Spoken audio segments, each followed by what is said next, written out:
Habari gani Mwanakeo TV, kama ni mara yako ya kwanza tafadhali subscribe na tano notification. Karibu katika ulimwengu wa siasa. Jina langu ni Mwanakeo TV.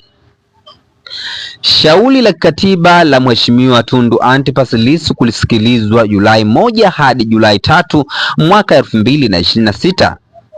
Chama cha Demokrasia na Maendeleo Chadema kinataarifu wanachama wake, vyombo vya habari na umma kuwa kuanzia tarehe 1 hadi tarehe 3 Julai mwaka 2026, Mahakama Kuu ya Tanzania Masjala Kuu Dodoma itaendelea na usikilizwaji wa shauri la katiba namba 7300 la mwaka 2026.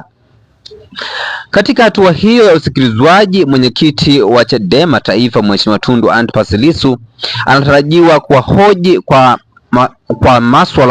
maswali ya dodoso kamishna mkuu wa magereza pamoja na mkuu wa gereza la Ukonga kuhusu vikwazo vinavyodaiwa kuwekwa dhidi yake akiwa gerezani, ikiwemo haki ya kupata mashauriano ya faragha na mawakili wake na haki ya kutembelewa na viongozi pamoja na wanachama. Shauri hilo linahusu tafsiri ya katiba na linatarajiwa kuwa na mchango muhimu katika kulinda haki za wafungwa na mahabusu, hususan haki ya kupata msaada wa kisheria na usiri wa mawasiliano kati ya wakili na mteja. Chadema kinahimiza wanachama, wadau wa sheria na Watanzania wote kufuatilia kwa ukaribu mwenendo wa shauri hilo muhimu.